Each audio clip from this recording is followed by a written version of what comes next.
try to share my screen.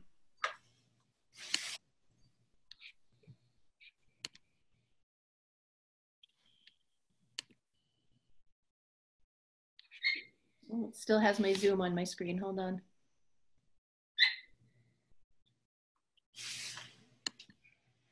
There we go. So we do this update annually, and as you know, we plan our goals in the summer in consult with our leadership team and aligned with the district RSU 14 vision and priority goals. So our Manchester goal number 1 aligned with the district goal 1. It was really about implementing high quality instruction, really focusing on our new implementation of the Ready Math curriculum and our ongoing focus and building on what we've learned about our writing curriculum using the units of study materials and strategies. We also wanted to, for those of you who are involved in the strategic planning work yet again this past month, we wanted to keep our focus on developing and offering really engaging project-based learning opportunities where students could feel that it was more authentic and integrate it with other subject areas across the curriculum. That was our first goal. Our second goal, aligned with the RSU's goal 2, to build on our culture of safety and support for all community members, students and staff. And we specifically wanted to increase our ability to provide positive social emotional supports and social work services and social learning opportunities. So that was our start.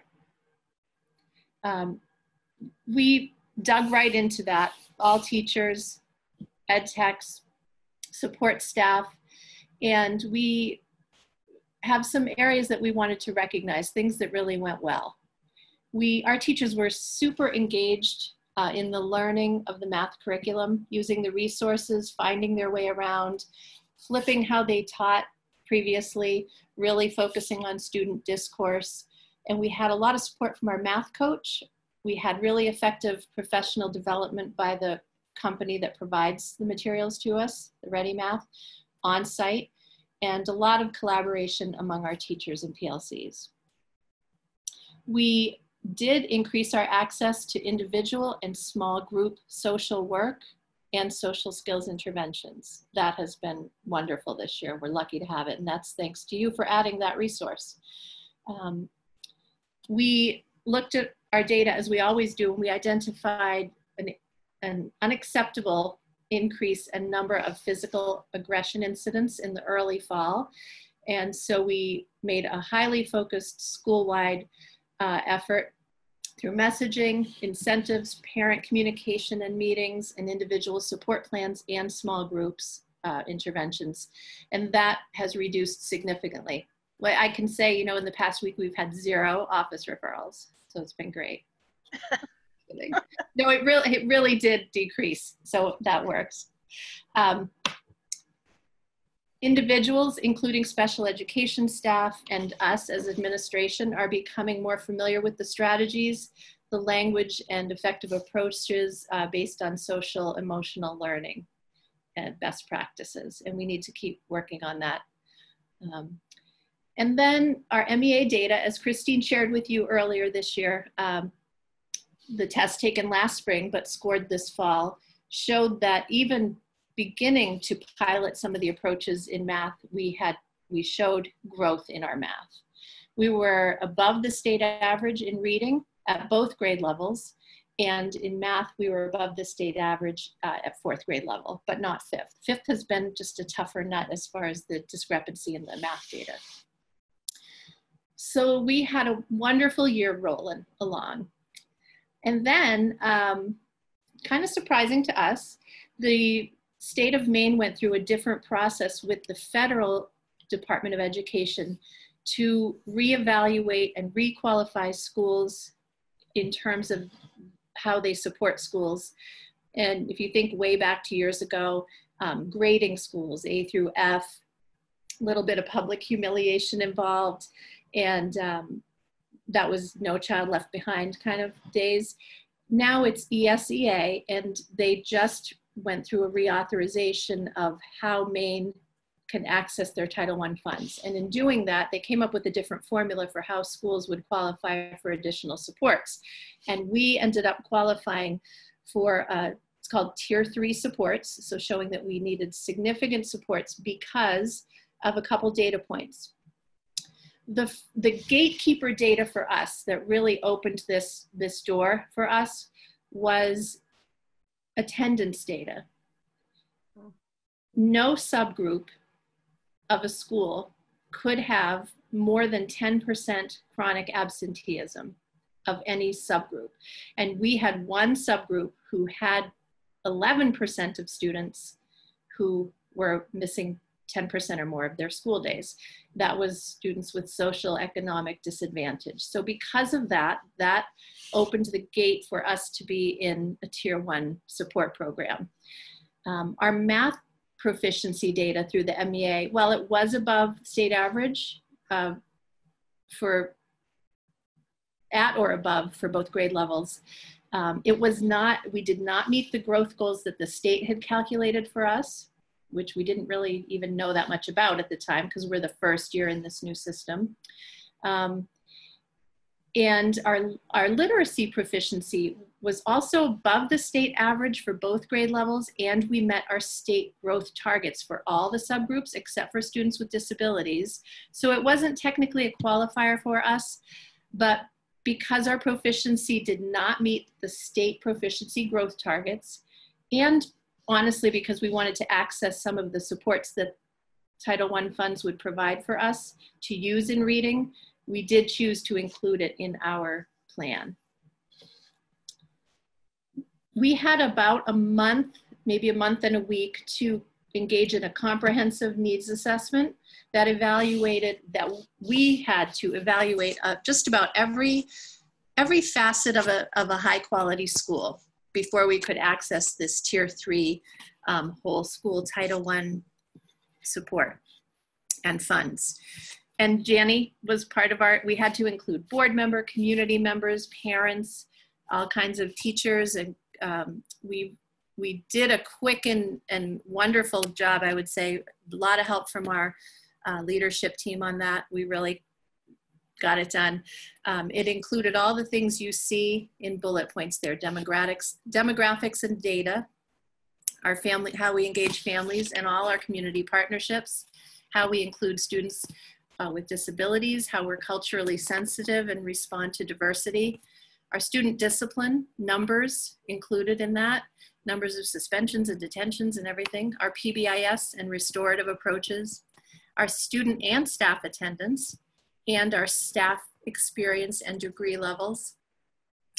We had to evaluate our intervention systems and response to intervention across all our programs. We needed to account for our hiring practices, our supervision and evaluation, and our retention and teacher quality measures. We needed to address professional collaboration, PLCs, and professional development. And finally, we had to look at how we provided leadership through school leadership, teacher leadership, and that given all of those bullet points that we had the fiscal ability to do all of that. The really good news was, although we qualified for this support, we met the criteria for every one of these standards that the state quality measures looks for. So we had to submit our plan by March 1st, and we did just on that day. And our plan, and we have a coach from the DOE, she's been wonderful and helpful and positive. Our plan, you could see some strike-throughs because these were supposed to be done by June. And as you probably read, the MEA is not happening, and attendance measures are sort of off the table for the rest of this year. So our measurement of growth for this school year is going to be, I don't know, we'll have to get some guidance from the state once everybody's back up and running and see how we readjust that. But it is a 3-year plan, so we're sort of assuming we're going to bump these action steps and goals forward into next year and then just keep on rolling. So our first goal is around chronic absenteeism, and basically we want to have no subgroup that's above 10%. And some of the action steps, we have already increased meetings of the attendance team. We are reviewing our attendance recording procedures. There were some glitchy little mistakes that we won't make again with how we count for kids who maybe move and don't tell us where they're going right away, or get sent to an out-of-district placement and things like that. Attendance interventions. Jess had in mind a pilot student activity, and it was really interesting about school jobs.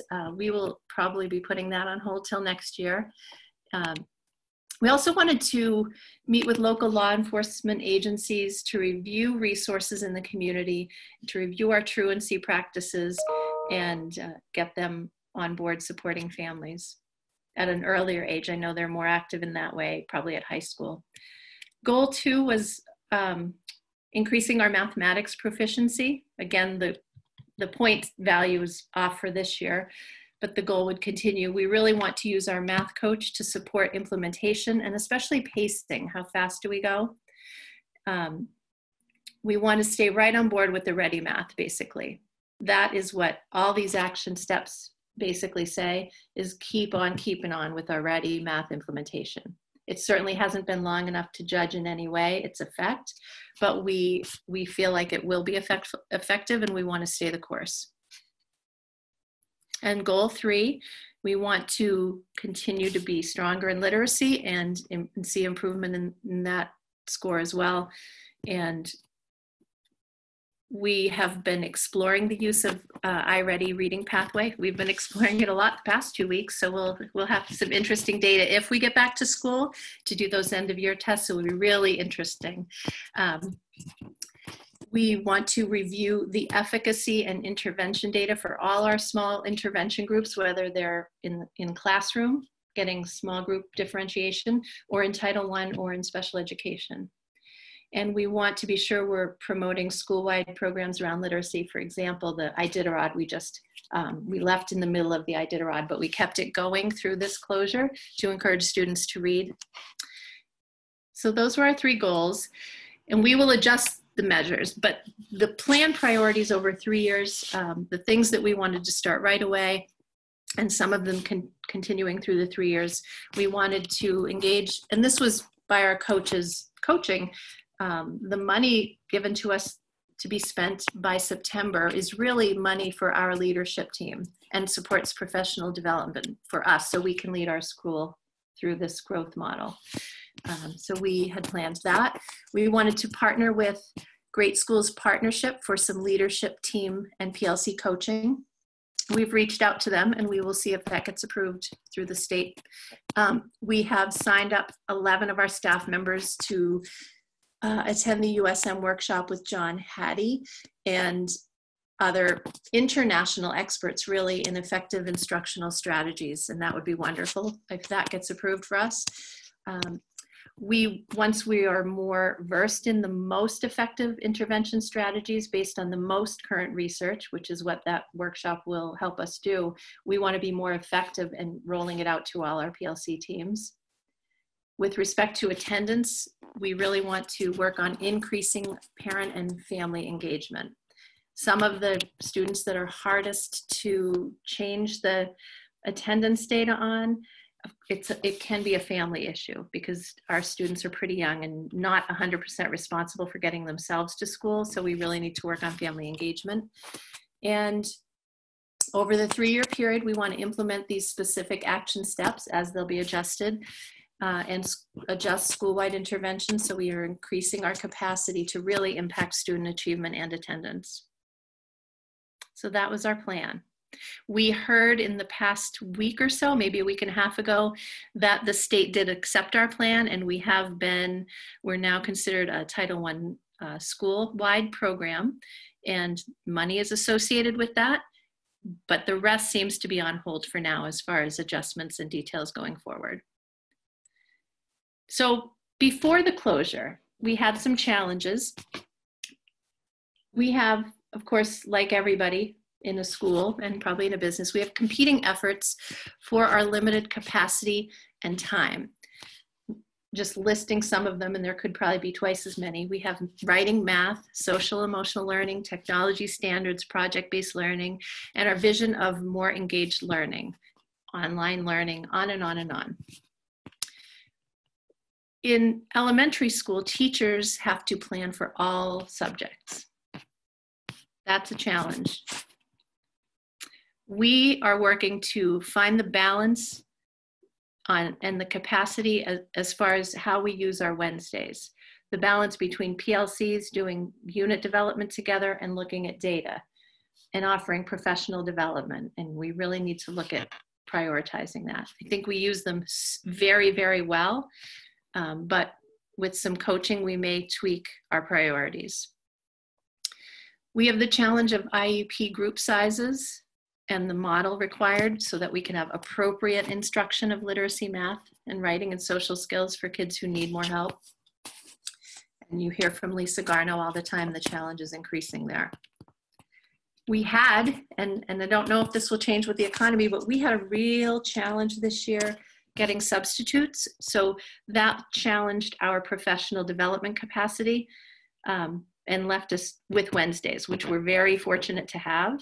But we used to do other things where a team would get a half-day sub together and they would do some planning and looking at data or do observations. So maybe that will change given the economy. And we want to be sure, we've worked really hard to foster and fertilize a really positive culture at our school, and we want to be sure we're preserving that in the face of all the challenges that come at us. So that was before closure. We also have some opportunities. We are excited to use the new funds. If we're going to be in this kind of situation, at least we get money and we can afford some more really powerful professional development. We have the opportunity, and we actually started this the last workshop day we had in February, building our collective efficacy, which is a highly effective approach. It means basically looking at data as a team and doing something about it to impact student learning. We have the opportunity to clarify with the RSU, we're working on this as a leadership team, clarify our instructional framework and provide some professional development around the most high leverage strategies. As we already said, we have an opportunity to build on our strong PLC infrastructure that we have in place and make them even more effective and look at more short cycle data of students, common assessments, curriculum-based measures, not waiting for the 3 times a year iReady or the MEA necessarily. We do want to keep our momentum and our focus on the math curriculum, and having this tier 3 plan upon us kind of makes us do that. So that is a support and an opportunity. We want to rebalance our literacy, where we were so focused on writing, and implementing a new program is very challenging and it always takes longer than it is supposed to. We want to make sure that we're really focusing on reading and literacy strategies and rebalancing that. And we will continue to explore additional and creative approaches for chronic non-attendance and truancy, including some district supports for that. So that takes us up until about March 13th, and then we closed. So I'll just give you a little snapshot of how that's going.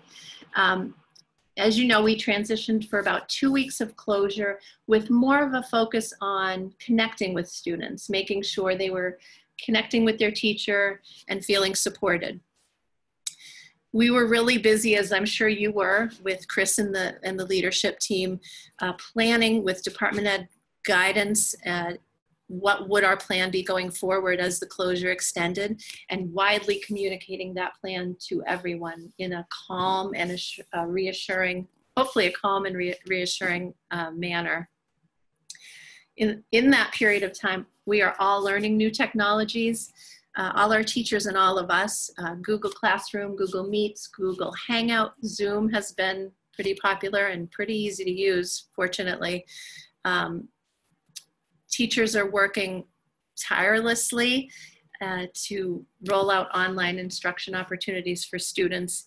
And special education support providers, including Jeannie Riley and people at the district level, our specialists, our social workers, administration, we're all working to ensure that all kids are engaged. So this week, since it rolled out starting Monday, which seems a long time ago, it was only 2 days ago, we're trying to catch the students who aren't engaging classroom by classroom and reaching out and calling by phone and dropping laptops off at home or whatever we have to do student by student to try to get them dialed in.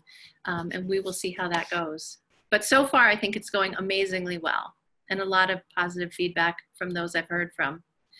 And so in summary, we have a really strong, positive, collaborative, and student-focused culture that supports everything we do as we navigate these challenges and opportunities. I'm sure we'll do the very best we can to keep the whole learning community feeling safe and involved in learning during their closure. And when we return to school in person, with guidance from the state and in alignment with our goals and our vision, we will continue to focus on the school-wide goals, and we'll definitely keep you posted on our growth and challenges and successes going forward. And that's all I have. So I'm going to stop sharing my screen. And if you have any questions. Danielle, if you could just share how much you're receiving in extra funds to support this.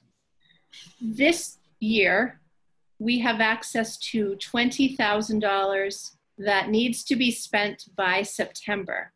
I'm not sure if, given this delay, would they extend that by a month or two, because it kind of usually the money was distributed much earlier by the DOE, but the federal and the Department of Ed in Maine were kind of going back and forth figuring this out. So they were very late and very nice and apologetic about it in rolling this whole thing out to us. So we have a little less time to spend that money. And the years going forward from there, they don't know yet exactly how much each school may get. There was, the number 30,000 was mentioned, but not promised. Anyone have a question of Danielle or about her presentation?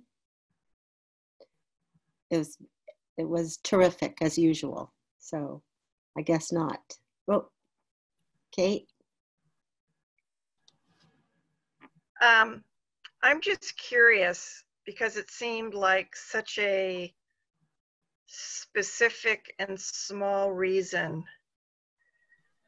to gain this notoriety, how the staff responded to it. Yeah. I think at first it was kind of like a culture bomb, because people are working so hard, and you know, it was hard to hear that. Yeah.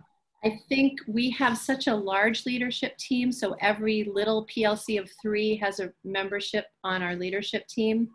And our coach was so supportive and clear with us about, she said, like, I'm sorry you're in this position. It's an attendance data point that got you here, and was throughout super supportive and complimentary to all the strengths we have in place. And I think the more our leadership team and teachers heard that, they were able to just move on to, okay, so what are we going to do about it? How are we going to use this to our advantage to support ourselves and the kids?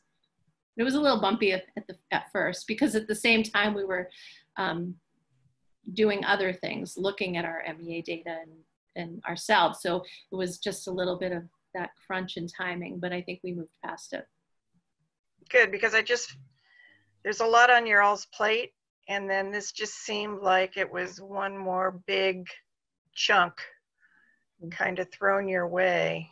But I'm impressed with your plan, and it looks like a lot of good is going to come out of it. So now that you're over maybe the hump, it's a little bit smoother.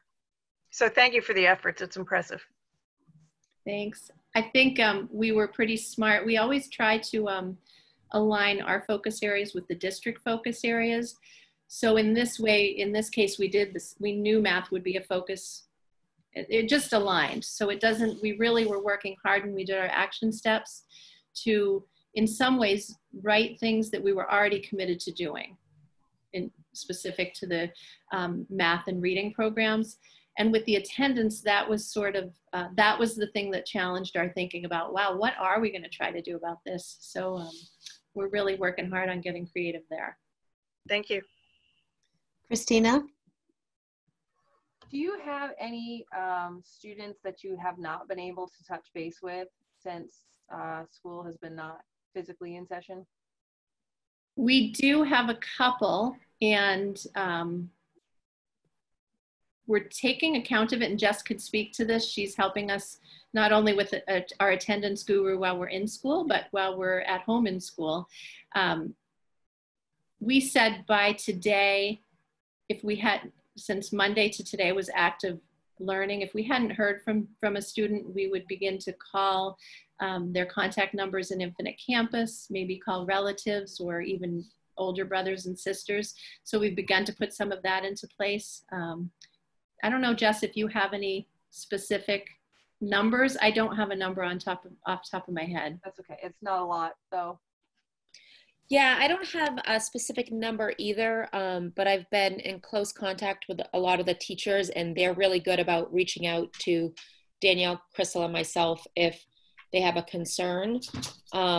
One other really great resource that we have, and some of the students that we haven't been able to connect with, they have connected with our Sweetser clinicians. We actually had a meeting on Monday with all of the clinical and social emotional staff within the building. So we were able to account for a lot of students who aren't attending through them because they're reaching out to their families on different levels. And we know that some don't have the technology access. So getting information from them was helpful. But as of today, we do have a couple on our radar that we're either going to switch from email and going to making phone calls to them, or either myself along with Officer Sear or somebody else within the community will go do a home visit if we need to.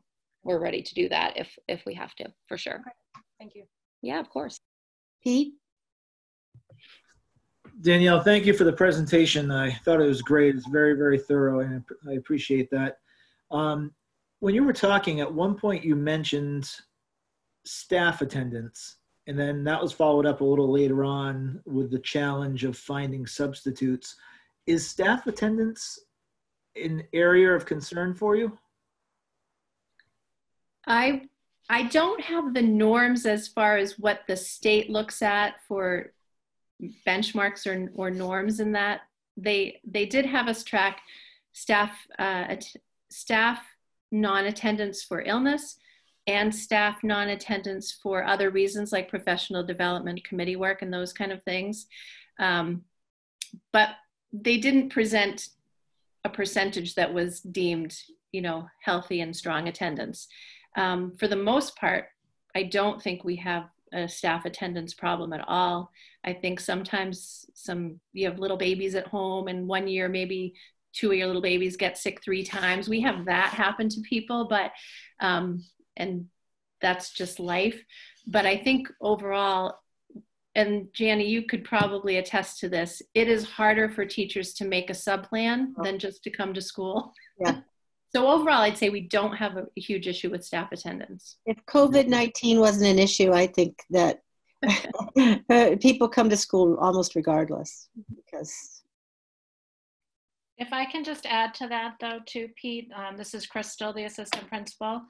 I think, too, when we talked about the substitutes not being available, it just sometimes interferes with us allowing staff to go into other classrooms for peer observation, or just to watch a math lesson when the math coach is in there. So that can sometimes limit those opportunities for teachers if we don't have the substitutes. All right, thank you. okay, I think we're set, and I want to thank you again, all of you. Thanks, Jess, and thanks, Crystal, and thanks especially Danielle for all the work that you've all done.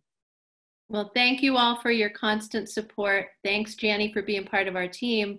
And I just wanted to do a little thank you to our central office team who have been amazingly resourceful and smart about how they're going about this closure. It's been wonderful, and we're lucky to be here. So thank you all. Thank you. We're giving you virtual claps, I guess.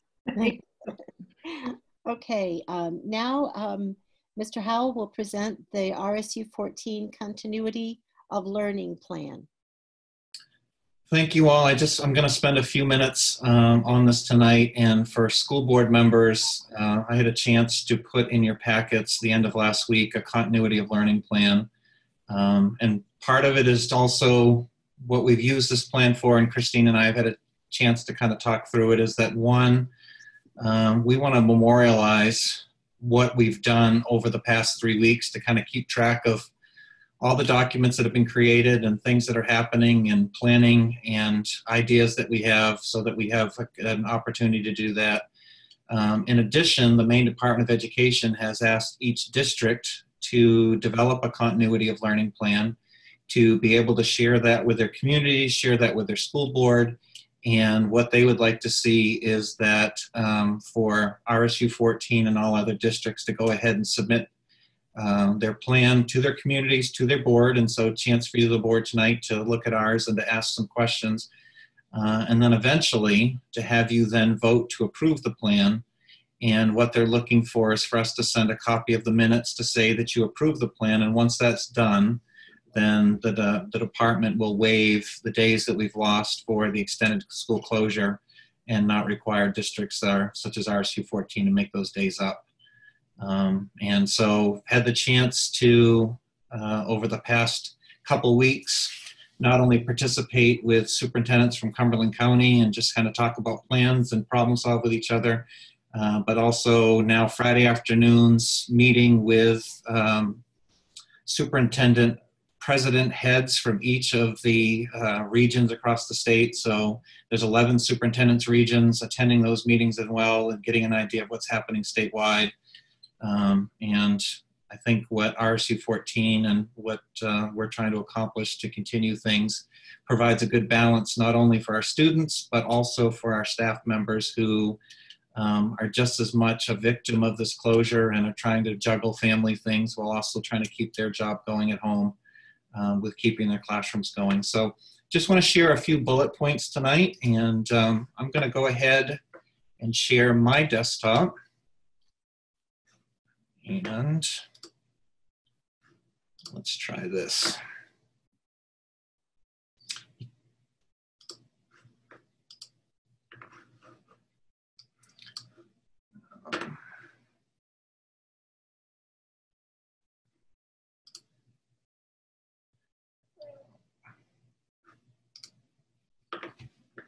All right, so let's go here.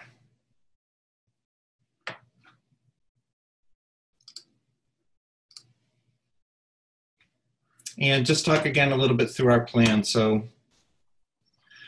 our objectives for developing the plan, obviously the state requirement for waiving attendance requirements during the extended school closure. So we want to make sure that we're being thoughtful about the educational services we're providing. To provide some clarity to staff about roles and expectations. And if you think about it, over the past 3 weeks, we have taken RSU 14 and we have changed it dramatically from what it was originally designed to do. So making sure that everyone knows what those roles are. Provide a framework for the continuation of educational services. That should say families, not services. And then clarify resources available to students and families. So parts within our plan, we've included planning for remote learning, student learning that's going to take place, how we're going to take attendance, special education services, how our facilities are going to be used, and then what's going to happen with food service. So the planning, and I think Crystal and Danielle started to talk a little bit about this, but we started our planning for a possible pandemic back on February 15th, back at an A-team meeting. And so we started to look at our pandemic plan. We had the nurses and the district safety team review and update that. A-team spent some time reviewing the pandemic plan and really started to work out communication lists and got staff thinking about curriculum materials, things that they might need in an extended closure. And then the technology department had a chance to look at what are the resources that we had for deployment. And then March 13th, things really started to accelerate. And if you remember, March 14th, we initially closed the district for a couple weeks. And again, I just want to applaud Richie Vickers, Christine Frostbert-Nay, and Christine Hessler, and Lisa Garno, who sat here on a Sunday and developed the RSU 14 closure website. Well, I spent the entire day on the phone with other superintendents looking to plan things out. So did a fantastic job. March 16th, we had a professional development day and pushed up materials and had staff have the opportunity to plan out the first couple weeks of closure. Over the past week and a half, 2 weeks, we've been working and updating those resources on that school closure website. There has been, and Danielle gave some discussion about that, but the intensive professional development, how to use Google Classroom and Google Hangouts by our tech integrators, multiple virtual PD opportunities. And it's just amazing how much our staff have learned in 2 weeks, especially those individuals who normally don't have technology as a strong component of the classroom. We developed and communicated our staff expectations document, and we developed and communicated out an RSU 14 distance learning framework. And for board members, that was included in your packet as part of the closure plan. And then looked to provide some professional development for staff on how to use that distance learning framework. The model that we've used for student learning, and I think this is one of the things that has taken all of us a little bit of time to get our heads around, because if you think about traditional online learning, you take a class or you participate in an on-learning opportunity, and the role of the person who is behind the screen working with you is to provide that class, and typically they're doing it as part of their job and they don't have any other distractions.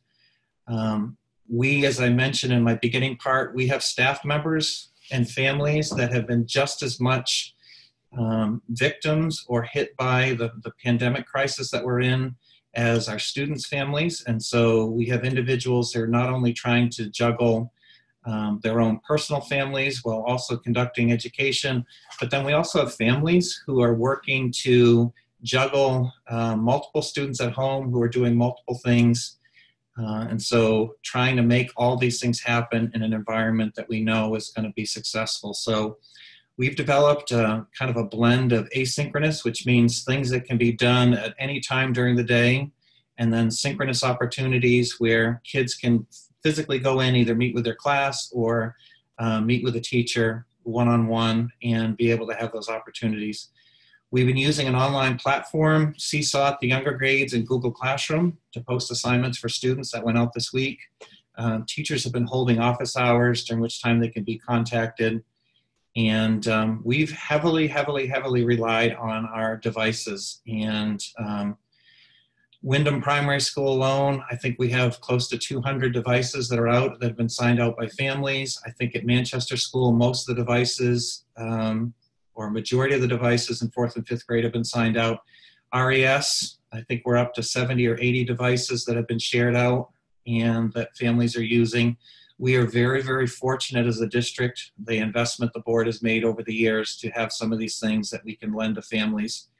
In addition, we are working with Maine Department of Education for possible hotspots or possible cellular devices for those families that don't have internet. And if you remember last Friday, families received a robocall asking about internet access. We might be able to solve that through DOE. And then looking to lessons to engage students in practice, new learning, and we are looking to provide this all the way through whenever this closure ends. We are taking attendance, and we started that on Monday.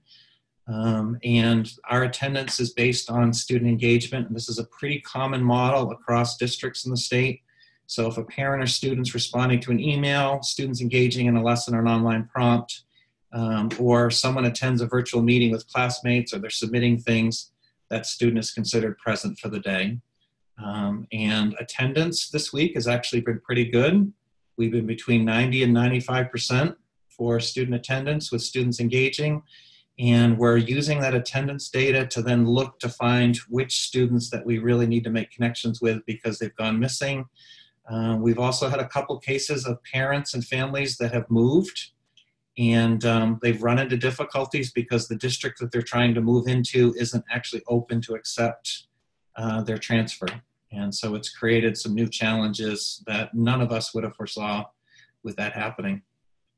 Special education, Lisa and the case managers and the site coordinators have been going above and beyond to develop individualized remote learning plans for each and every student and working with families. So case managers have been reaching out with families to look at those plans.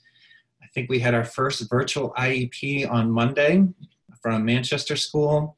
And if families don't want to participate in that, they can wait till school reopens in order to do that. Facilities, and this has been a question that's come up, especially with the governor's most recent order, which came out last night, which talked about essential versus non-essential businesses. Distance learning and the feeding of students are both considered to be essential. And so we've taken a look at our facilities and how are we using them, and the portions that we're using for feeding and to support distance learning, we are following in line as being an essential organization. But otherwise, everything is closed to the public, and we are providing opportunities for staff to come in and pick up materials, but we're encouraging them not to be here very long. And then you've probably have seen through all your listserv messages, building principals are coordinating with families to pick up materials. And we're hoping we're getting near the end of that, especially with the stay-at-home order that families have taken care of and have what they need. And then food service. I've shared with the board before that RSU 14 does not qualify for federal reimbursement of meals. In order to qualify as a satellite site, we must serve greater than 50% of the student population. One of the things that Jeannie and I were talking about today, that given what's happening financially with families, we do expect to see a jump up in our percentage that qualifies for free and reduced, just because of family situations, and we'll be collecting that data in the fall. Thank goodness to those volunteers and those partners in the community who've shepherded that backpack program. That's provided kind of a starting point for funding. We've had some donors who've stepped forward and have been very, very generous, opening up their pocketbooks to make sure that that program continues. Also, the Refuge Church has taken on the backpack program to provide funds for students. But again, this is funded entirely out of RSU funds through the backpack program at the moment, and those donations.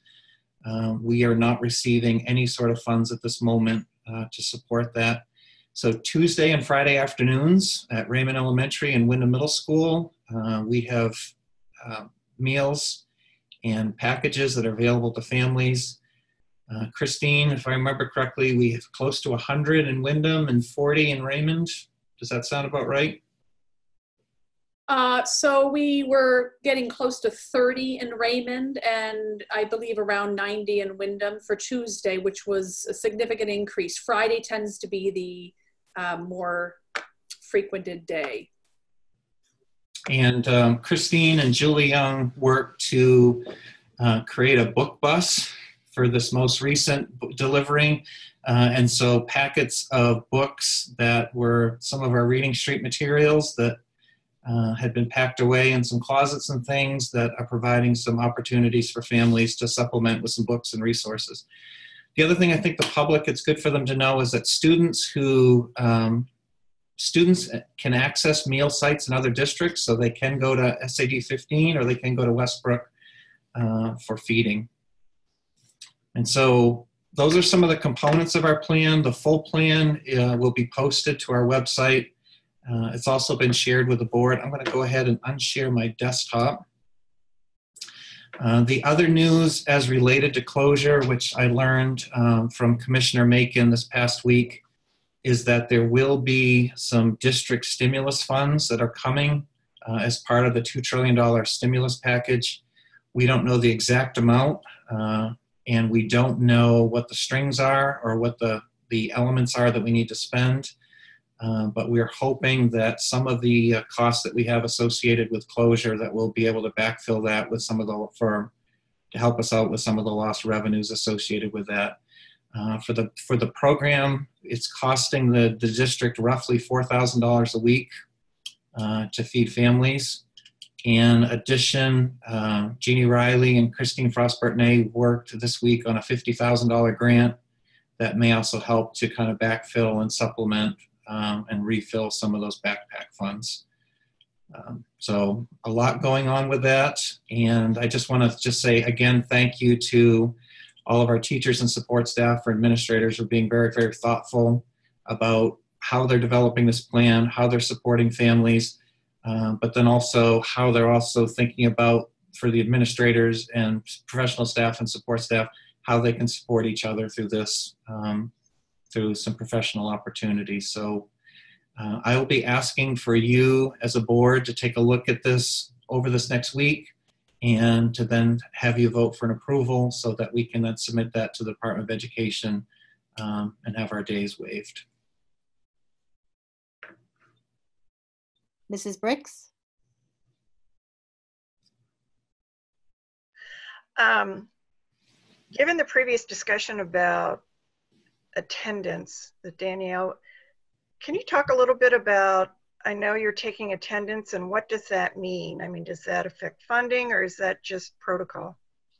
At this point, it's our data collection system to determine which kids are missing out. Okay, good. And it's unclear at the moment with the Department of Education whether or not, for their own federal reporting responsibilities, whether or not they still need us to take attendance. I would strongly advocate that we do it as a district, because otherwise we're not going to know who's not engaged, and we need to make sure we're tracking those students and families down. Great, thanks. Scott? Chris, I wanted to ask you, I'm hearing a lot of people, particularly a lot of my neighbors. It's a pretty big community with a lot of kids, and I'm hearing a lot of, boys, my kid only has an hour a day of schools. How should I respond to those types of questions and concerns from other parents? And what would your advice be on comments that I hear like that? Sure. So I'm going to actually bring up the framework that I'm going to bring it up here on the screen. So let me share again.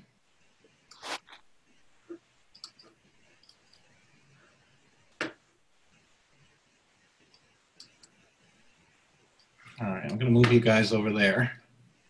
Can you see my screen all right? Yeah. Okay. Part of it. All right, let's make this a little bigger. Okay, there we go. And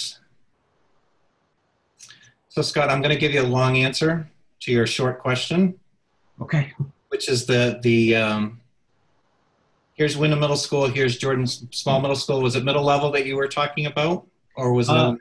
Yeah, it's primarily middle level that I'm talking about. Yes, but it's nice to. Yeah, I have seen this. Yep. So what we're looking for here is so 30 to 45 minutes of students engaged in a reading assignment, 30 to 45 minutes 3 times a week in math, 3 times a week for writing. The menu of things that students have, as far as the volume of work, should be matching up a little bit with this. Might also be the timing with just getting this thing up and running this week and providing those things, but they should start to see a greater number of items, and it's whether or not students have yet engaged in them might be a question that I would ask. But we'll also do a check-in just to see what's being suggested out there for assignments. But this is the framework that we have asked people to plan from. Mm-hmm. So some additional work may be coming. Okay. But we'll check in on that. But this is what we're looking at. So it's more than an hour. One thing that I have noticed in my own students learning, because I have 3 that are now learning from home, is that depending upon how engaged they are, they can quickly sometimes move through things to move on to other things. But we'll do a check-in. and I can get back to you as far as that, but we may see some more things coming within the next couple days and then into the following weeks. Okay, great, thank you. Okay. I don't see anybody else with a question, so thanks very much. This is a comprehensive plan, and it reflects a huge amount of work on everybody's parts, and I want to thank you for this. All right. Now we'll have the RSU 14 budget public comment on the budget. If there's anybody who wants to make a comment, Mr. Howell is I went ahead and unmuted those. So if you have any interest in commenting, if you could, I don't know, raise your hand. I don't know how they tell, I don't know how you will tell us. Okay. You guys are doing a great job. Oh, thank you.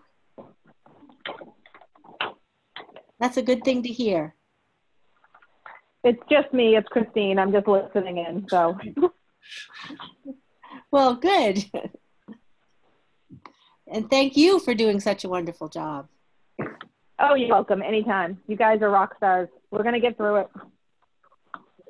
Yes, we are. Anybody else with a question or a concern or?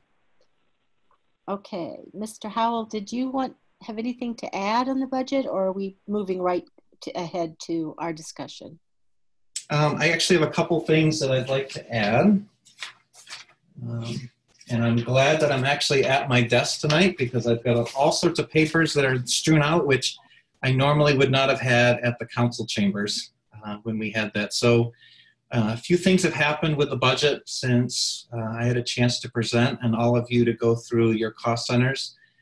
If you remember the original budget that I presented to all of you, I think we were at 6.85 when this initially rolled out and started, which we said was not going to be a percentage that we were going to be at. But I just wanted to remind the board and the public some of the items that are in the budget. Also want to just say again for the board, you received two different versions, version 6 and version 7. Version 6 was moving forward without pre-K. Version 7 included pre-K. So just want to give you just a quick thumbnail rundown, and this is involved with version 7, which is would involve 2 pre-K teachers, 2 pre-K ed techs. It involves a change in version 7 with Jordan Small having added a half-time principal, and this was a result of shuffling around principal and assistant principal, with now having 2 principals in Raymond, which is a principal at RES and a principal at Jordan Small. A 10th of a music teacher at Manchester School, a kindergarten teacher at Wyndham Primary School, at Raymond Elementary, a grade 3 teacher for enrollment, 0.1 of a guidance counselor, again, an administrative adjustment, and really that, again, the administrative adjustment for special education, a speech therapist, an ed tech at the primary school, and an ed tech at Manchester, and then transportation, 0.85 of a bus driver and 0.77 of a bus aide, and that was specifically for the pre-K program. In addition, a couple of other large ticket items that you heard within the budget were resurfacing of the track for $105,000, and then another large sum for $100,000 in contingency for out-of-district placements for special education. And so the difference that you'll see between version 4 and version 7, obviously one is the pre-K, but we've also had our insurance numbers come in. We originally budgeted 12%. We're now at 5.85. That's going to be our final number. It came in today. And then there's some salary changes that are in there that are also reflected within the budget. So right now it's at a 4.85, and those again are some of the items. So I'm good, Jenny. Okay. Does anyone, Marge? Do you have a question? Okay, I had to mute myself. Can you just remind us, Chris, because on your explaining the budget sheet here, and we both know that the contracts are currently being negotiated. Can you just remind us what is presently in this budget for the teachers and the staff, percent-wise? Um, Jenny, you shaking your head no? I think we haven't fully negotiated that, right? So No, I'm asking what is in, what are we looking at? What is the percent that's presently in the budget? Because we are still negotiating it. Right. Yeah, I mean, currently we budgeted it in 5% and budgeted in 7%. Okay, thanks. That was all I wanted. Okay. Anyone else with a question or want to opine on the budget? I'd like to hear some more, Chris, about, unless this is not the right time, about the implications of adding pre-K. Sure. So I also had a chance to share community assessment documents with the board. Yeah. And again, those are very preliminary discussions because we are continuing to look at possible revenues. We're also looking at how we could use stimulus money that we would receive to adjust revenues, which would also change maybe what our carry forward balance is. Because again, we're juggling right now lost revenues as related to not being able to sell anything in the food service program. And so looking to backfill. So those revenue things are very, very preliminary. But in reality, the pre-K program, which the overall cost, Christine, was what, $281,000 to run the program and implement it. And we would be receiving roughly $252,000 in state subsidy moving forward with the program. In addition, I think as Christine shared with all of you last week, there's opportunity for billing some of the special education services that CDS normally would have provided for speech therapy at the equivalent of $100 an hour, which that's a pretty common item for kids within CDS that need speech services. We could quickly recoup in revenue the difference between the 252 and the 281. In fact, I think projected wise, we could actually make a little bit of money, but that the program wouldn't really cost anything. If you as a board chose not to do pre-K, there's not really going to be a difference in the tax implication because you would then have to remove subsidy that is built into your ED 279. And so if you remove the subsidy, you remove the costs. If you keep the subsidy, you keep the cost, and you basically end up with exact same tax implication. Scott. Chris, on that point right there, are we guaranteed a subsidy for the pre-K for next year? Yeah, when we had to file initially in September whether or not we were interested in a program. So when the state built our subsidy calculation, they built pre-K in it. And if you remember correctly, we received an additional $675,000 in subsidy this year. 252 of that was for pre-K. Okay. Can I ask, what about 2021 or 22? Future years? 20, it will still be in there. It will, okay. Yep. I was curious about that earlier today when I was looking over the explaining your budget version 7.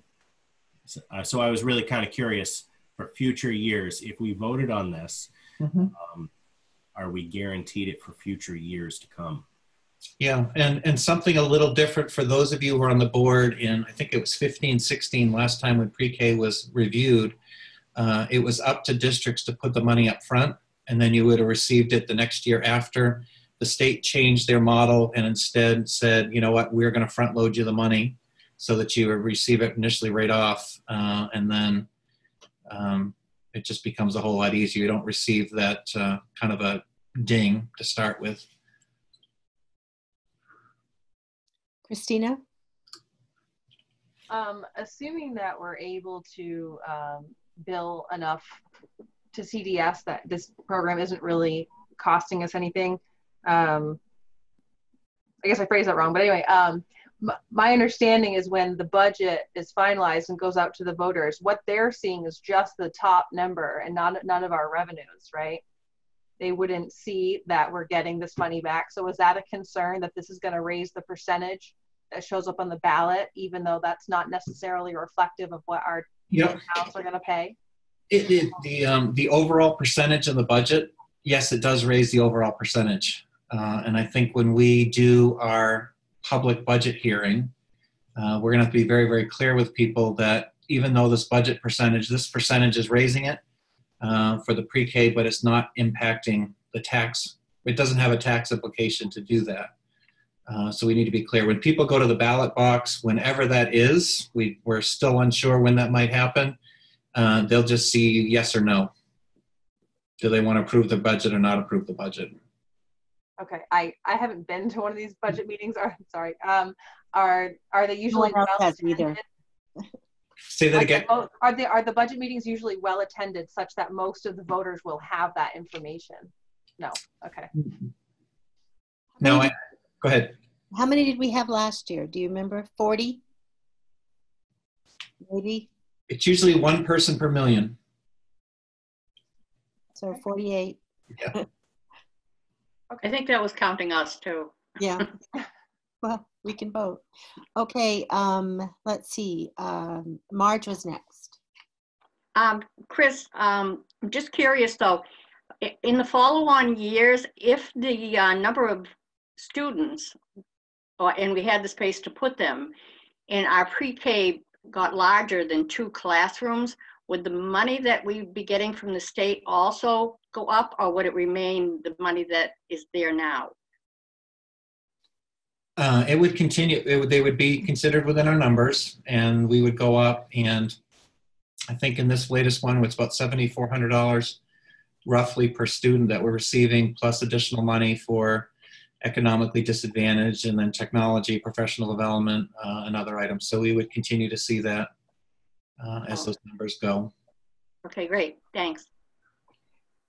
And Mrs. Briggs. Thank you. This is actually a question for both Christine and you, Chris. There have been some discussions or concerns about potential withdrawal and what would happen to the program. And I wonder if you could share some thoughts on the pros, regardless of this event potentially hanging over our heads. Why don't I go ahead and I'll address the withdrawal part. And Christine, maybe you could talk about just some of the positives of going through a program. So starting with withdrawal, if Raymond does choose to withdraw, and that happens in November, we'd have 1 year of the program. The 2 classroom teachers and the 2 ed techs would become employees of the new Raymond SAU, because anyone who spends greater than 50% of their time in a building becomes an employee of that new district. So they would no longer be on the RSU 14 rolls as employees. They'd become new Raymond employees. And then it would be up to the new Raymond SAU whether or not they wanted to continue on with the program and determine whether or not they can afford it. Before I jump over and give this to Christine, personally, I've never run a pre-K program. And I think for just learning some of those lessons that we can learn from running something and getting a program up and started as a pilot is a good thing. But we'll let Christine talk. Yeah, I would agree. I think, this is good for kids. It's good for all kids. And one of the things I'm sorry. Oh. I apologize for interrupting, but before we let Christine talk, where did I go? Before we let Christine talk, we need to see if there are any more budget questions, and then we can move right on to yours. Is that okay? Okay. Great. Pete, did you have a question? No. Okay. Does anyone else have a question about the budget as a whole? Sorry, I couldn't unmute myself. No, I didn't have a question about the budget itself, but I certainly will have some comments when we get to the pre-K discussion. So okay. All right. We can move on. Okay. So let's move to the pre-K program. And now, Christine, I'm sorry for interrupting you before. Please. Jenny, if I just could for a second, Marge had her hand raised. Oh, I apologize. I was looking that I can't find myself. There we go. That's okay. I'm really curious because this is Zoom, but all of a sudden the bottom of my screen lit up and there's like 2 for chat. What does that mean? If you click on it, you can actually see if someone's raised a question. So Marge, if you, right on the right side under your participants, you're going to see that there have been 2 chat comments that have come up. I see it. Thank you. Sure. For teaching me. Okay, Christine, now let's go. So the question is about whether or not there's a withdrawal, the overall benefits of pre-K. Is that correct, Kate? That's what you're looking for clarification? So, I mean, to be specific, this is within the realm in context of budget. Yes, so yes. Right. I'm interested in knowing this, whether or not, just for the whole group, the reason why I posed that question is whether or not I approve going forward with this budgetarily. So yes, thank you. So I think in terms of starting a program and benefiting both children in Raymond and Windham, anything communities can do to get 4-year-olds into school and experiencing the social, emotional, academic piece that we offer in schools is good. So we're getting those kids in that year sooner, assessing individual needs, trying to close any potential gaps that may exist if children either have had preschool experience or not. And I think it's advantageous for us to get a jump start on piloting what this looks like in RSU 14 and growing the program from 2 rooms to potentially down the road a universal model.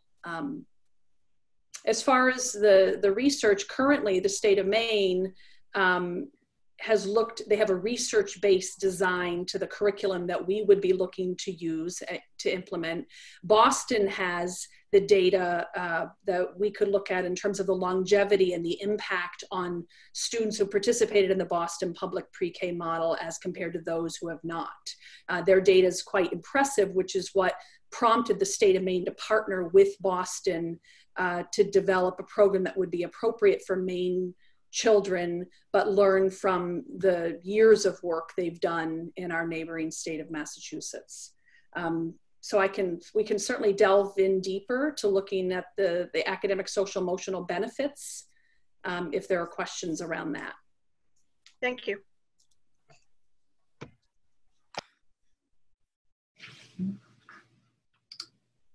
Are you ready to move on to your presentation? Christine? Oh, sorry. Do you want to go to that? Sorry, is that thank you to the next, go deeper into the data? Well, we're going to have a motion first, and then we'll, during board discussion, we can do that. Okay, but I just wanted to know if you're ready. I'm ready to do whatever you need me to do. Okay, could I have a motion? Somebody? I move, want me to do it? Yes. Okay. I move to, oh, wait a minute. Yeah. I move to support submitting the pre-K application with the Maine Department of Education in order to obtain a pre-K program at RSU 14 school district for the 2020-2021 school year. Second. And it has been moved and seconded. Any public comment? Any board discussion? Kate? I'm confused, which is, I'm a little loopy right now. Anyway, I don't feel like we have closure on any kind of discussion, the budget. And maybe we're done. I don't know. But once we get into the pre-K application and discuss that, it's great.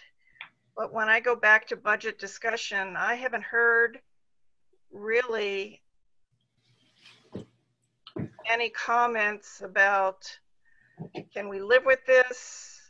Can we not forget pre-K? Can we live with this? Can we not live with it? Do we want to look at a reduced figure? What does that mean? What's the implication if we do that? Do we think we can sell this to the public? And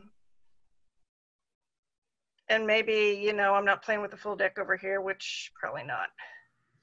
But are we done talking about the budget? I don't really know how to answer that question. I gave ample opportunity for people to raise their hands. So okay, no, I understand that. Right. I don't know if we have a motion. I'm not sure what we can do. All right. You're right. But we can certainly talk about the budget within our discussion about the pre-K application, I imagine. Just Pete has a question. Actually, I'm just going to throw out my line of thinking, again, for whatever it's worth. Obviously, the benefits of a pre-K program are there. They've been outlined very well by Christine. So I don't think anybody can really argue the benefits.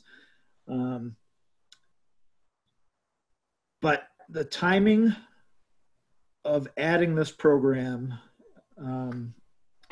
to our district is certainly a question for me. Not only that, you know, we're in a really, really uncertain times right now. And so then it's the benefit to 32 students versus the student population as a whole. Like, I really worry. Our staff is doing a great job of finding their way through this unprecedented time in terms of the remote learning. But I really worry that there's going to be gaps with our current student population. We don't know how long this is going to go on. And when our students finally do return, and whether that's in this current school year or whether it's in the fall, I worry that there's going to be gaps that, and we're really going to need to assess the needs of the students that we have now. And I worry that we're going to be spreading our resources too thin of what we have. I don't know that this is the best time to be starting any new initiatives. You know, some other concerns that I have, and as it relates to the budget, we know what the level of funding is going to be this year. But beyond this year, we know that there'll be funding for it, but there's no guarantee that it's going to be at the same level or even the same level per student going forward, because the state's going to be faced with a revenue shortfall. Like, we've got a lot of unemployed people, and it's only going to get worse. The amount of income tax coming into the state is going to be much lower. The stimulus money that's coming in is not going to be taxable for people. So there's going to be a drop in revenue, and who knows what kind of implications that's going to have on school funding going forward. So while we know that there'll be funding, again, we don't know at what level. You know, I worry about the withdrawal efforts. If that happens, I've said it previously when I've talked that, you know, we start this program and then Wyndham might have to abandon it if there's no space, or if Raymond chooses not to keep the Wyndham kids there.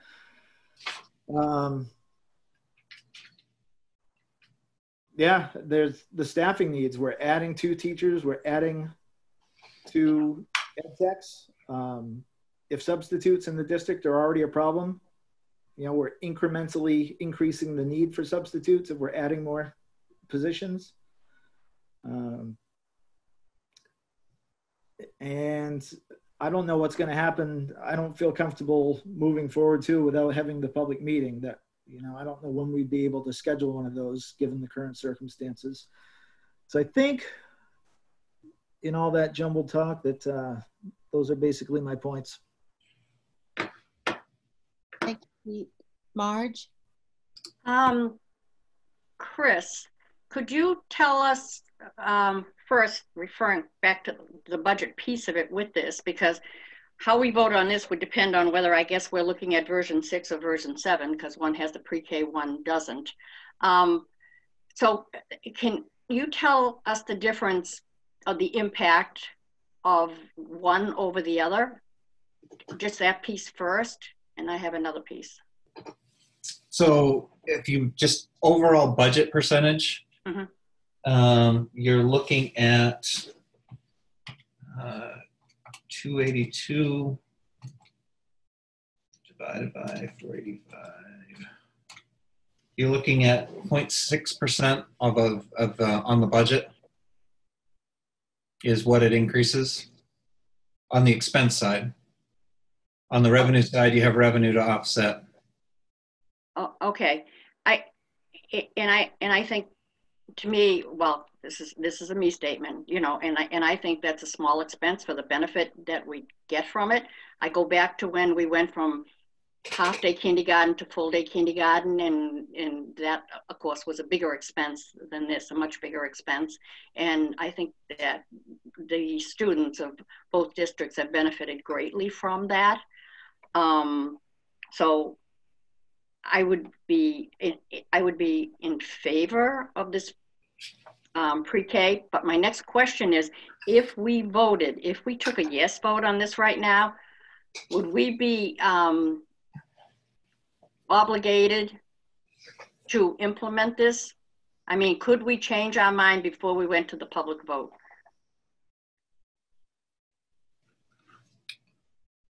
Christine, you want to take that? I can give my best guess, but.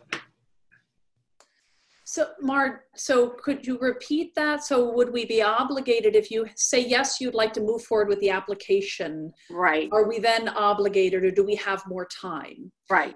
Okay, so in speaking with Nicole Medor from the DOE, the Early Childhood Specialist, while they had extended on the website the application deadline to April 30th now, she said, that's not hard and fast, that there's more time if you need it. They're being lenient in terms of the information event, the community event with the local providers. They understand that because of what's going on, we're not able to do that at this time. My sense is they're being very flexible, Marge. So if you're asking about more time, I think we can get it. Yeah, I actually was. So if we were to table this, because I don't know, I don't know about anybody else, but I'm getting the feeling there's a little bit of uneasiness about what is really the implication of this and not going to the public yet, etc. So if we were to table this to a later date, we would have some time to do that. That's a question. That's my understanding, yes, Marge. And I could certainly reach back out to Nicole and say, how long could we extend this conversation before that application would be submitted? I think there's a lot that they're working on there at this time, and they're being quite flexible. So I can get back to you with a better sense of the time frame. My sense was, you know, if we need to go into May or perhaps even early June, that they understand that we're all dealing with many other things right now. Okay. And I think the other piece, Marge, I think realistically you have up until your public budget meeting to make adjustments where you could then say, you know, we're going to then look to lower the amount, but I would much rather do this sooner than later. Okay, Anna is next. I just was thinking, given everything that's going on in the world right now, my concern would be if we don't move forward with this, we're going to have a lot more kids that are underserved as they come into school. You know, I know this is hitting us in ways that we didn't expect in our house. And I know, you know, I have a lot of people that work with me that are really struggling with this and are looking at the possibility of not being able to send their kids to preschool, not being able to afford anything for a while. And I think that if we don't offer this program, we're going to see our kids that are underserviced and have a lot more educational needs is going to go through the roof if we hesitate on this. Kate Levier. And unmute. Thank you, Anna, because that was exactly the point that I was going to make. I completely understand and respect your concerns, Pete, about the uncertainty and the implications of our current students not having the hands-on and in the classroom learning, but we likely will just get hit with so many kids that are not getting anything that are of preschool age right now. And Christine might have the stats, I forget what it is off the top of my head, but the return on investment for public pre-K. And I just think if we don't move forward with this, we will be hit with it years from now as well. So that was exactly what I was going to say. Scott? I think I probably have to agree with Pete on this. There is just so much unknown right now. It makes me nervous to really start a new program. I would honestly, if we're voting on it today, I would probably have to be a nay vote. I would be more apt to be able to at least mull it over. I would feel much more comfortable if we could possibly table this until maybe the 15th. I understand that people want to move forward with it, but there is just so many unknowns.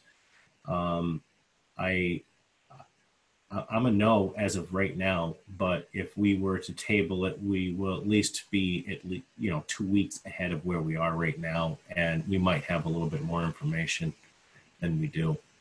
So. Seeing no other questions, I guess my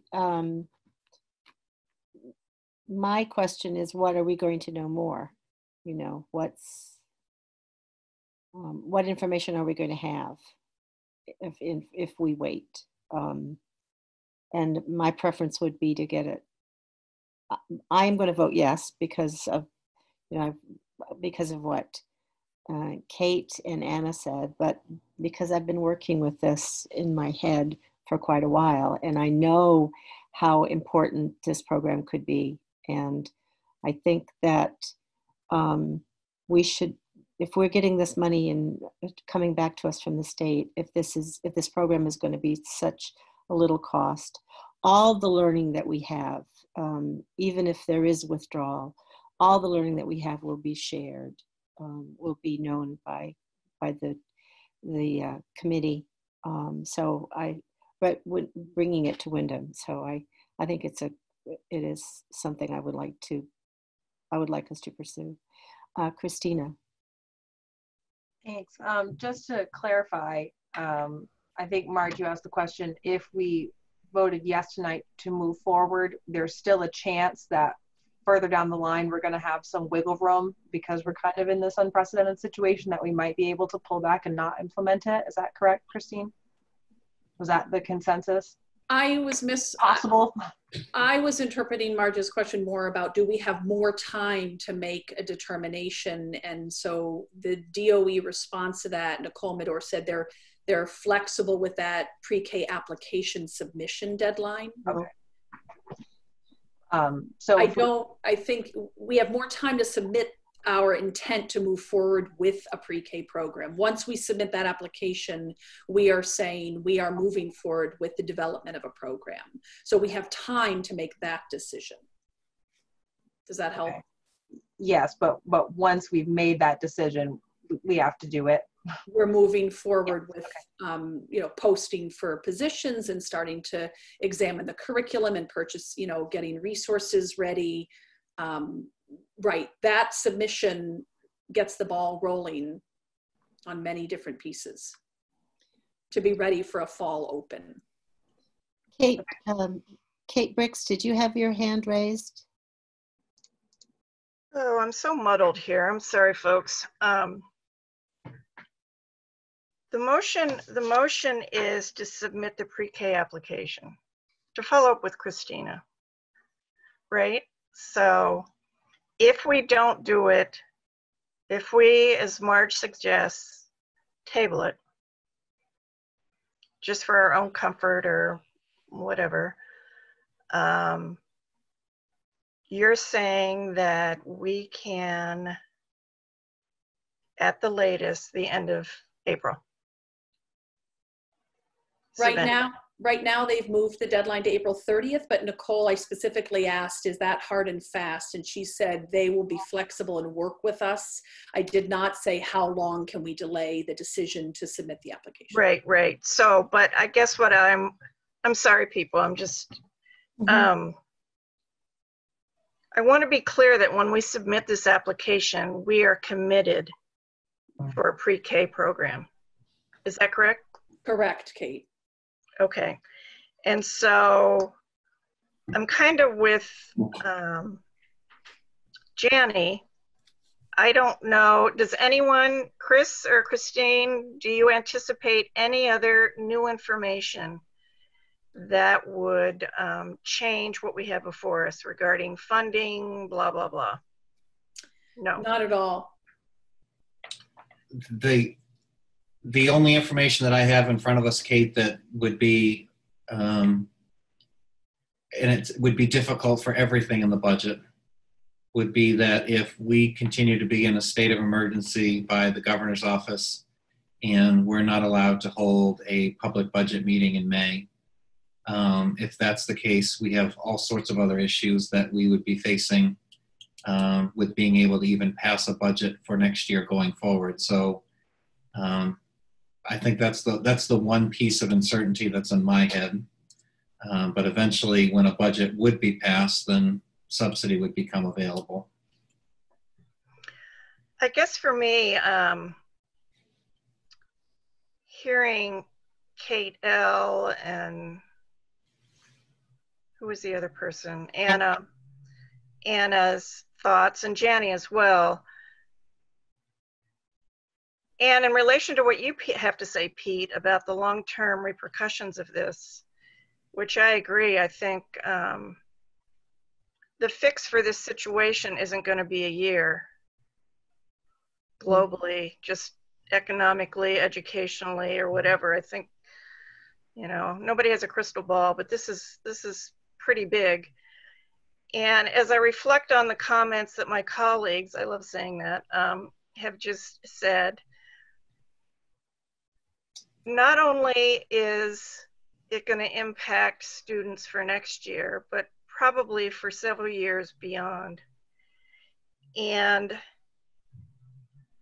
because this is a new program for this district, and actually it's not that uncommon in the state to have a pre-K, but we're kind of a little bit behind the 8 ball here as far as having this program. And in reality, it was all about space, I think. But I feel like there is a benefit long-term for the district to do a small pilot. Yes, it's a small number of students, but I feel like long-term for this district to do its service to children that are coming up through, it might be of great benefit to get our feet on the ground, get our arms around a program, work out the bugs, what works and doesn't work for us on a small scale. Yes, I know withdrawal is a concern. And frankly, I think the lessons that we could learn is if we move forward and then it poops out for a year or whatever, we still would have lessons learned. And then when we are able, we're in a much better position to serve those children in a program and get off the ground right off the way. So I am apt to vote in the positive. Thank you. Okay, I had a question for Jenny, and that is you had the clap icon on, and okay, you'd have to unmute to. You'd never know, I actually run some of these myself. And I wasn't figuring out where the raise hand thing was. I couldn't find it. Anyway, I just think that we really need to make sure we're moving on. You know, we don't know what's going to happen 6 months from now. We don't know. We wouldn't have been able to predict this kind of closure 6 months before. And the students that we need to start serving, the long-term payoff is huge. So, you know, we don't have a crystal ball. We don't know. And moving on is, I think, the best way to go. In the idea of what's best for the students in our district. And just as Kate Bricks had said, better to have a smaller pilot program to start with than in a few years down the road where we're going to end up being mandated to have a pre-K program. That I see that coming down the pike. That wouldn't surprise me at all. So starting off smaller, and sure, we don't know what's going to happen, but better to be going forward than waiting. My 2 cents. Okay, Pete and Marge. All right, thank you. So I want to revisit something that Chris said, and I'll ask you this, Chris. So if we're not able to have a budget meeting and we're forced to go into next year, or at least the start of next year, under the current budget, in that case, we would still have to cover or find a way to cover the costs of this new program under the current budget. And no, hope that we get supplemental. How does that work? No, it would be if, and let's go worst case scenario here, which is that April 15th, you are all supportive of a budget, whatever that percentage that it lands on. So that happens, and we can't have a public budget hearing. So we have the opportunity, or you have the opportunity as a board of directors, to then call a budget meeting when it's safe to do so.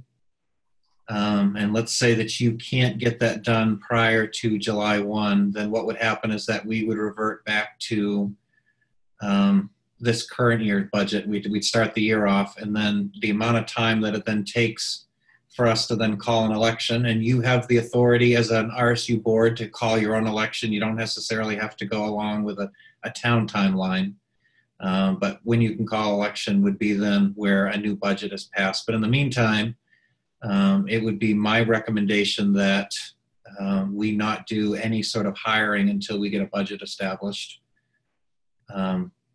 Because we just don't have the funding, and we need to make sure that we're able to pay for our existing obligations, whether salary or other things. So it might create a timeline for some things. Is that helpful, Pete? It is. I mean, yeah, it is helpful, and it kind of supports my concern about the uncertainty of it all. My other question, if I can. Go ahead. Oh yeah, my other question was that, have we had any real public input at this point, either with daycare providers? I know we had the meeting scheduled, but I'm also a little uncomfortable. It sounds like no matter what, we're going to have to vote to move forward with this without actually having any real kind of meeting or. Do you want me to? So yeah, Christine, if you can maybe speak to that. Yes, Christine. Sorry, Janie, I was jumping there.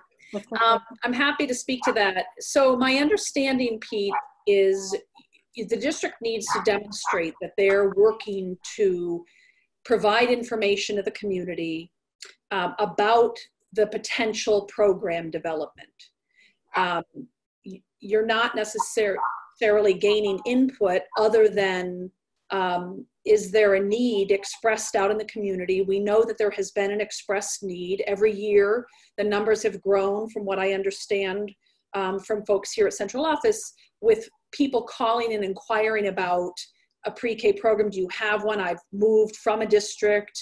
And so we know that at that level, there's been an expressed need for or desire to have the program. The meeting can be postponed until later to make sure people understand the design of the program, to talk about serving all the needs that are out there in the community in partnership with them, but it's more informational. So there are other ways they've received the information about our the possibility of the program. We could send out additional information about the program makeup, design, etc., that would have been covered in the meeting, and then could always hold a meeting down the road as things settle down from a health standpoint. Does that help answer that, Pete? Yes, thank you. Okay, Marge is next, and then Kate L. Okay, I just wanted to clarify when I said about putting the vote off, that was basically putting an option out there that we could do. More important, I think what I said was when we went from half-day kindergarten to full-day kindergarten, we saw the benefits of that. So I would definitely support this. I mean, I never had a question on that myself personally. But I also wanted to say, and this is going back to what Kate had said, when we were having the budget discussion prior to this, we never really completed that, in the fact that even though I would definitely vote to put pre-K, I am not comfortable with the final percent of the whole budget being able to go to the public and have it passed. I just wanted to make that comment. Kate L. Thank you. Scott, this is to answer your question in the chat on when the next withdrawal meeting is. We don't have anything currently scheduled yet, so I have no answer for that one. And then my other one is just a follow up, because as some of you may know, this is a little bit of the work that I do, so I don't know if it's a conflict of interest or not, but I wanted to put out some facts out there.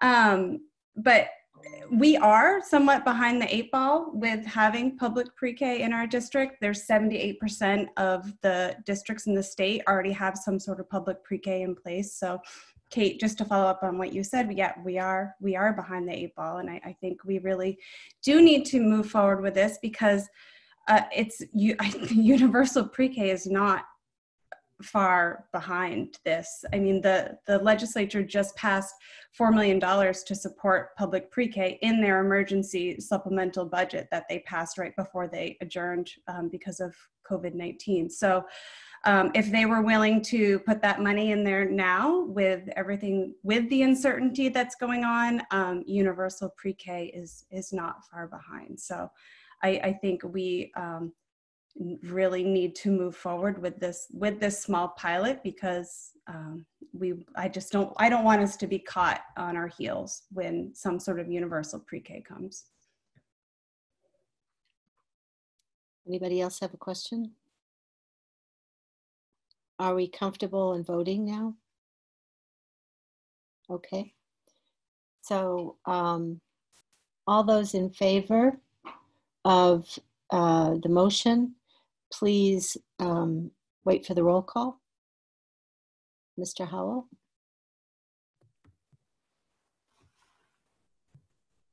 You have to unmute.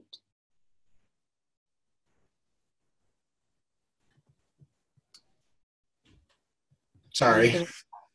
Kate Bricks? I vote in the affirmative. Jenny Butler? Yes. Jenny Cummings? Aye. Marge Gavoni? You have to turn your mic on. Sorry, aye. Pete Hensler? Nay. Anna Keeney? I vote in favor. Kate Levier? Yes. Scott McLean? No. Christina Small? Yes.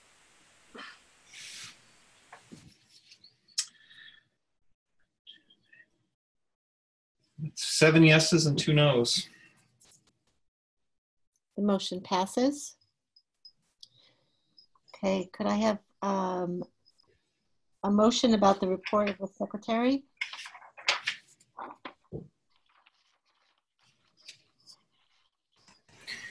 I move to approve the minutes of the March 4th, 2020 meeting. A second. It's been moved and seconded. Any public comment or board discussion? All those in favor? Mr. Howell will call. Oh, okay. Oh, he hasn't called the roll yet. Kate Bricks, Yes. Jenny Butler, Yes. Jenny Cummings, Aye. Marge Gavoni, Yes. Pete Hensler, Aye. Anna Keeney, Aye. Kate Levier, Scott McLean, Yes. and Christina Small. Yes. Okay, so 9-0. Motion passes. Could I have a motion about the March 11th meeting? I move to approve the minutes of the March 11th, 2020 meeting. Second. It's been moved and seconded. Any public comment? Any board discussion? Seeing none, all those in favor, Mr. Howell? Kate Bricks, Yes. Jenny Butler, Yes. Jenny Cummings, Aye. Marge Gavoni, Yes. Pete Hensler, Aye. Anna Keeney, Yes. Kate Levier, Kate, you're still mute. Sorry, yes. Scott McLean, Yes. Christina Small. Yes. Okay. Could I have a motion? The motion carries. Could I have a motion about March 25, please? I move to approve the minutes of the March 25, 2020 meeting number 1. Second. It's been moved and seconded. Any public comment? Any board discussion? Okay, we'll have a vote. Mr. Howell? Kate Bricks, Yes. Jenny Butler, Yes. Jenny Cummings, Aye. Marge Gavoni, Yes. Pete Hensler, Aye. Anna Keeney, Yes. Kate Levier, Yes. Scott McLean, Yes. Christina Small, Yes. Okay, Scott, you're on. I move to approve the minutes of the March 25th, 2020 meeting number 2. Second. It's been moved and seconded. Any public comment? Any board discussion? Mr. Howell, will you call the roll? yes, Kate Bricks, Yes. Jenny Butler, Yes. Jenny Cummings, Aye. Marge Gavoni, Yes. Pete Hensler, Aye. Anna Keeney, Yes. Kate Levier, Yes. Scott McLean, Yes. Christina Small. Yes. Okay, the motion carries. Now we have an opportunity for committee reports. Has anybody met? No. Finance is not, but we will be hopefully soon. Okay, thank you. Nobody else has met, right? Facilities has not met. Okay. All right. So now we have the board roundtable. Do we have an opportunity to talk? Anybody want to talk? No hands are raised and no clapping. I will. I'll go. Okay. We in our house have very much enjoyed story time with staff. So kudos to whomever thought of that. We check on it almost every day. Obviously, we're looking for familiar faces in our house, so we're looking for RES teachers. But I hope that continues through this extended shutdown. So good job on that one. It's been great to see. Okay. Oh, Marge raised her hand.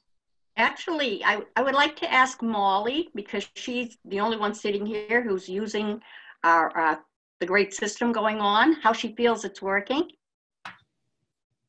I feel like it's going well. A lot of the teachers are definitely online.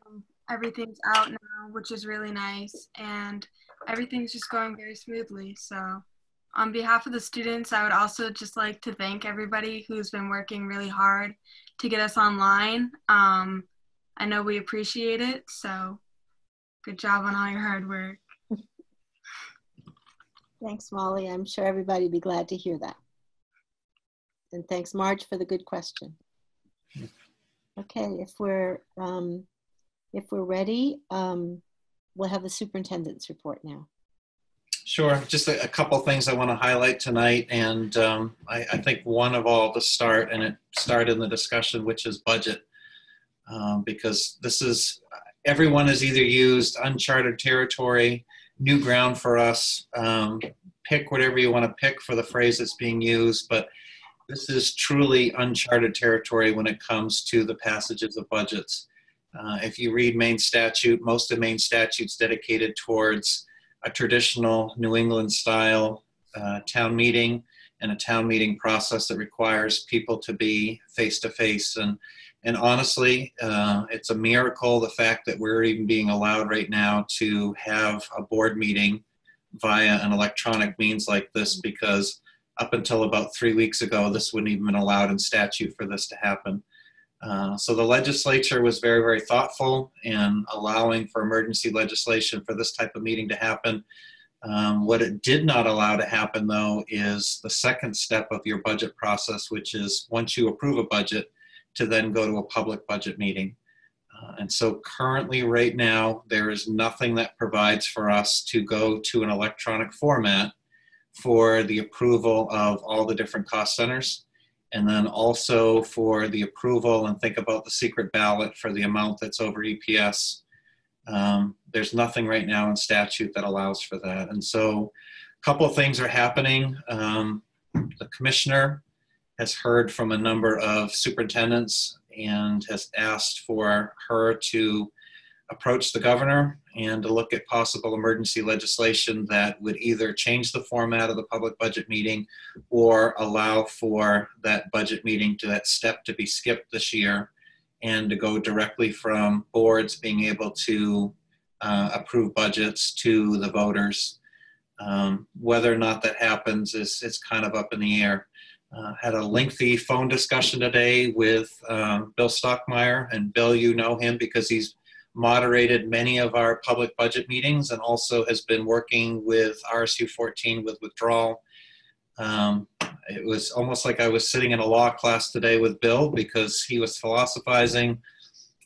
Here are all the possibilities, and we're still trying to figure out how we make this happen and how to actually move forward. And so a couple of things that he reminded me of as we move forward, which is that typically when you approve your budget and then you call for a public budget meeting. Something we're going to be doing a little different this year, and depending upon where things go health-wise, is that I'll be asking you to approve a budget, and at that night we may not be calling for a public budget meeting. We may have to wait on that until things are safe enough for large groups to gather and to come forth in order to be able to do that. The other thing that Bill reminded me of tonight, or this afternoon, is that the municipal vote, which was scheduled for, June 9th, that may be suspended by the governor. That may actually not happen, but you as a board have the ability to call your own election. It would cost you some money to not only do the paper ballots, but to have the town clerks help us out with that.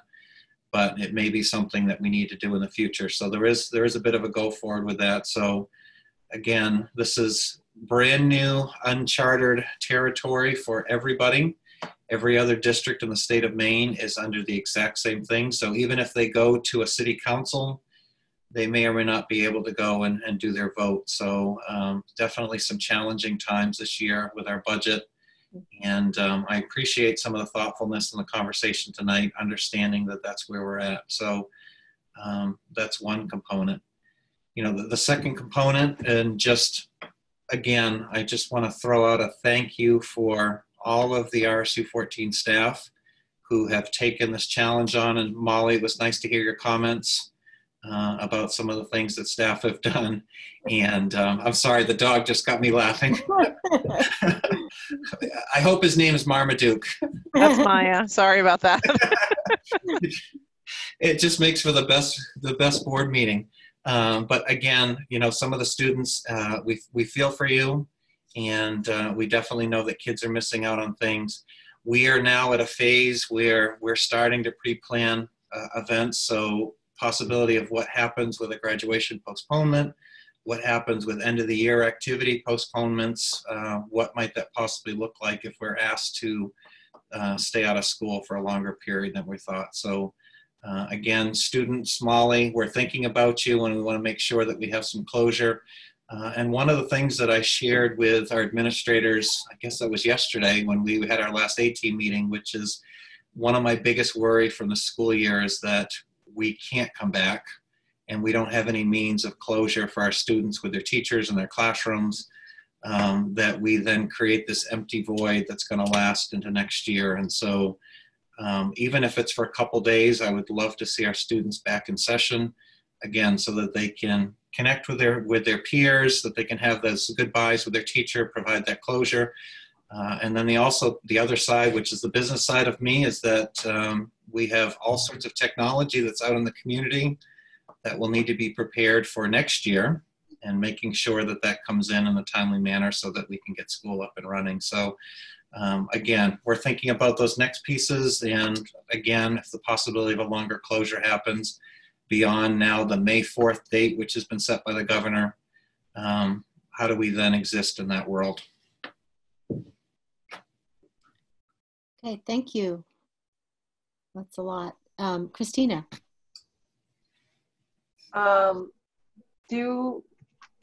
What is our plan if we don't get some of that technology back? Or, I mean, obviously it kind of had to be handed out in a hurry. We really didn't have a better choice, and I'm glad that we had it available to do that.